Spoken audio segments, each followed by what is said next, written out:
Kasi alam mo, eto halimbawa, yung inabsweldo sa Sandigan Bayan na hindi nababawiin sa kayamanan ng mga Marcos, nalaman nyo yung balita na yon? Dumaan nyo na hindi man lang diniskas ng mga medyang bayaran eh.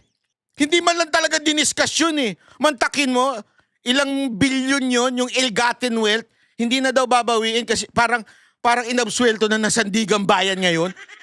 Sabi ko, dugo at pawis ng bawat Pilipino yon. Ano na yun? Thanks na lang? Ano? Okay na. Salamat na lang. Okay na yan. Matagal naman na yan. Okay na yan. Ha? Tapos natatawa ako eh. May isa ba akong napanood na dokumentary na gusto ko talagang ipukpok yung ulo ko sa pader. Sabi ko. Kasi foreigner yun. Yun sa news, sa dokumentary. Hindi ko alam kung dokumentary yun o vlog ba yun. Hindi ko alam. Basta sabi nung anchor na puti na lalaki, sabi niya, pinakakurap daw yung Marcos Sr. Hindi daw niya maintindihan bakit binoto pa't ginawa pang presidente yung anak. Alam mo, gusto ko yung sa ulo ko sa dingding na parang, totoo nga. Masakit, pero bakit? Bakit? Alam mo yung ganung pakiramdam na, sakit naman nun. Galing pa sa puti. Nilarawan niya lahat ng korupsyon ng Marcos Sr. Tapos biglang sa dulo, but now, his son is the president of the Philippines and they're having a problem now with corruption. Again, alam mo, Brad, nung mapanood ko yun, sakit na ulo nun, Brad. Hindi ko alam kung mandidiri ako dahil Pinoy ako. Mabibwisit ako sa mga kababayan natin. O talagang iiyak na lang ako sa pasensya na, Lord, tanga namin eh. Alam mo yung ganun? Sabagay, human being, you're prone to, sabi nga we're prone to wander. We are prone to commit mistakes. Alang, this is too much. Everything that is happening now, the bending of the law, the bending of, or the downfall of the economy, lahat yan. Kasi, hindi tayo natuto. Hindi tayo natuto sa lesson nung nakaraang Marcos Sr. How come? How come na Carabao is batutin? Di ba? Bakit? What happened to us? Are we kidding or are we not? Di ba? Isipin nyo na mabuti. Ba't ko ba kinikwento ito? Kasi again, every time I wake up in the morning, every time I sip my coffee, and naisip ko talagang wala ng pag-asa. Nagagalit ako sa puso ko kasi bakit nangyari sa Pilipinas to. Minsan, pwede naman. Minsan, ito honestly, parang minsan gusto ko na lang sabi ko, mag-travel vlog na lang kaya ako, no? Mag-travel vlog na lang ako. Anyway, yun naman ang trip ko sa buhay. Kaya lang kasi, ewan ko, yung tatay ko kasi may kasalanan nito eh. Sorry, Daddy. Sinisi bigla. Kasi nung hinatid niya kami sa school, nakikinig siya sa news lagi. Mula doon sa bahay namin hanggang sa school, ang bagal niya pa magmaneho. 3 oras. Diyan nagmana si Coach Oli pag nagmaneho eh. 3 oras, na kaya naman ng 30 minutes. De traffic kasi noon sa umaga. So mantakin mo, 2 programa na napapakinggan namin. Yung 2x2. Umaga pa kasi yun noon eh. Naalala ko, umaga pa yung 2x2 at saka yung isa ko pang idol na si si Vic De Lima, tsaka si Karen Davila. So talagang, ano yun eh, yun yung parang podcast style pero nasa radyo, talaktakan talaga yun. Lahat ng mga interview talagang, mantakin mo, araw-araw yun, nilalang ng Diyos, yun na napakikinggan ko, tsaka ng kapatid ko. Kaya kami naging vlogger eh, opinionated eh. Dahil dun eh. Paggising mo, pagpasok mo pa lang ng sasakyan, tutulog ka. 3 oras yun, matutulog muna ako. 3 oras mo napapakinggan kanya. Ano, politika, ito, Radyo Patrol, balita. Ririnig mo yun, lahat ng kwentuhan. 3 oras yun. Minsan talaga parang sa loob-loob ko, ayoko na tong politika. Toxic. Bakit? Mali na talagang ipipilit pa eh. Di ba hindi ba toxic yun? Parang yung mga jowa at asawa ninyo, mali na ipipilit pa. Di ba? Ang dami dyan, mga asawa ninyo, ganyan. Yung maling-mali na, ipipilit pa nila. Parang gano'n nangyayari sa Senado ngayon eh. Ang linaw na nakasulat sa konstitusyon eh. Of all its members, 13 yun. Yung majority, ipipilit nila yung 12. Tapos, sasang-ayunan ng Malacanang. Sasang-ayunan ng ganito. May maririnig ka, may mga lawyer pa, sasang-ayon. Alam mo yung putang ay sorry. Alam mo yung nakakabuhisit? Parang, obvious ba? Pinaliwanag, alam mo may napakinggan akong din eh. Naginawan ko ng Tagalog version yung video niya. Kasi ang ganda ng paliwanag niya eh. At yung sinasabi nilang, sino ba to? Yung ginagamit nilang jurisprudence na si Cuenco tsaka yung si, ano ba yung pangalan ng isa? O basta yun. Maling-mali.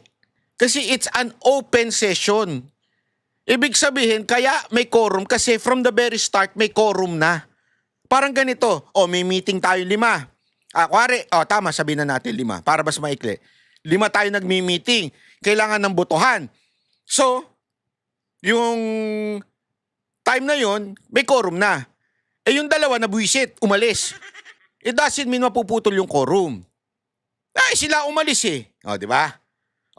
Ganun din yung nangyari no panahon na nag-walk out yung Gatchalian Black. Sila umalis, dapat nga tinuloy. Dapat tinuloy ni Cayetano yun eh. Kaya lang, hindi niya na tinuloy.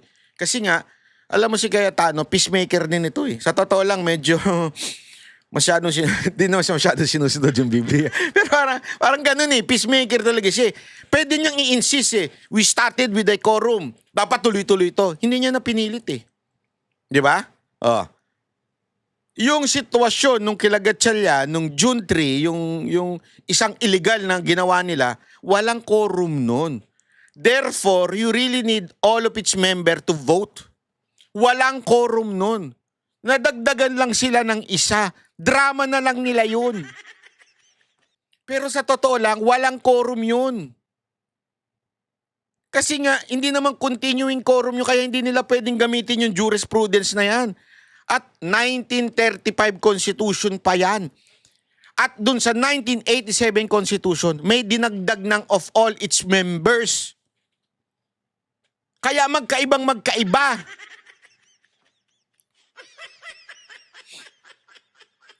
Anong pinagkaiba? Bigyan ko kayo ng halimbawa. I will give you wisdom. Old Testament and the New Testament. What do you mean by the Old Testament? When you say Old Testament, sabihin luma na yan, huwag na susundan. Wala naman sinabing ganun eh. As a matter of fact, tinanong sa Panginoong Hesus yun, bakit? Do you mean na kalimutan na natin ang Old Testament? Hindi. Ang sabi niya, I am the fulfillment of the Old Testament. Ako ang fulfillment ng Old Testament. Anong ginawa niya? Sa Old Testament, di ba, do not murder. Ang sabi sa 10 Commandments. Pinaliwanag niya pa. This is murder. When you hate your brother. Anong sabi doon? Di ba? Marami. Do not commit adultery. Sa Old Testament. Ano sabi ng Panginoong Hesus? If you look at sa yung tao ng masama, yun ay adultery na. So, anong ibig ko lang sabihin? Sa madaling salita, parang ganun, di ko kino-compare na literally yung Old Testament, New Testament with the 1935 Constitution. Pero yung 1935 Constitution, wala yung of all its member. Sa 1987, para hindi magulo, dinagdag na. Ito yun eh. Ito yung paliwanag. Nakukuha nyo? Kasi nga, that's the reason why binabagong konstitusyon. To make sure yung mga butas ng mga nakaraang konstitusyon malagyan at maayos. Para sigurado. Para hindi na prone to misinterpretation. So ano susundin mo? Susundin mo pa ba yung 1935? Hindi. Dapat yung eto ng konstitusyon. Ngayon, ibig ba sabihin no, masama yung 1935? Hindi. Kaya lang dito, sinigurado na ilan ba dapat ang members? Sino ba talaga dapat ang members? Nilinaw na dito sa 1987, it's all its members. As a matter of fact, ginawa din yung Senate rules. Bakit? para mas malinaw pa. Ano? Nakalagay kasi sa yung all of its members, nakalagay sa 1987 Constitution to make it clearer. Inayos siya sa Senate rules eh. Sinabi pa nga doon, including the Senate pro tempore, Sergeant at Arms, and the Secretary. At ginamit uli yung of all its members. Alam mo yung ang linaw pa sa malinaw, tapos susubukan talaga nilang baliin. Kaya perfect talaga yung word na bend the law. Pero ngayon, ang masakit, bend the Constitution. Di ba? Ay, alam nyo mga kababayan, etong nakikita kong gagawin ng Iglesia ni Cristo. Ay, sorry.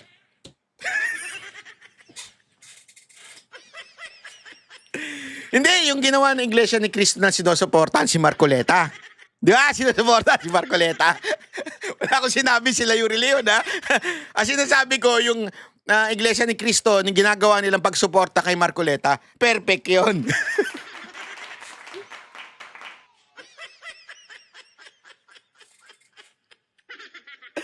Daldal mo kasi! Kami ang boses ng masa, hindi natatakot. Katotohanan lang, di kami nalulunod. Walang bahid ng sismis, lahat ay totoo. Kahit sino ka pa, pag mali ka babanatan ka.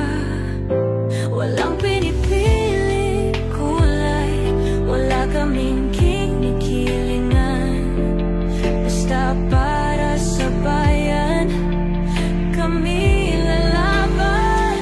Pag tama palakpakan, pag mali banatan. Di matitinag, di matatakot, para sa bayan tuloy ang sigaw. Sa harap ng kamera, walang halong takot. Mga baluktot, lahat kayo'y tutumba. Ang hustisya at totoo, yun lang ang mahalaga. Kahit sinong harang, di kami matitinag. Walang pinipiling kulay, wala kaming kinikilingan. Basta para sa bayan, kami lalaban. Pag tama palakpakan, pag mali banatan. Di matitinag, di matatakot, para sa bayan tuloy ang sigaw. Kung nasa tama ka, ikaw ay aming kasama. Pero pag mali ka, handa ka na bang mabasag? Banateros kami, walang inuunan. Dahil bayan muna, bago ang sarili.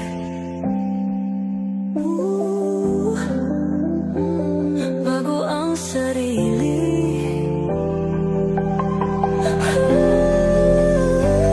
Pag tama palakpakan, pag mali banatan.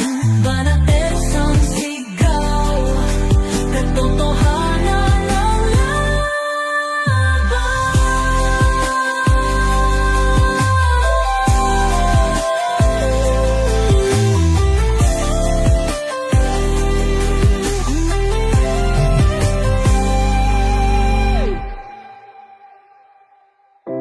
Sa harap ng kamera, walang halong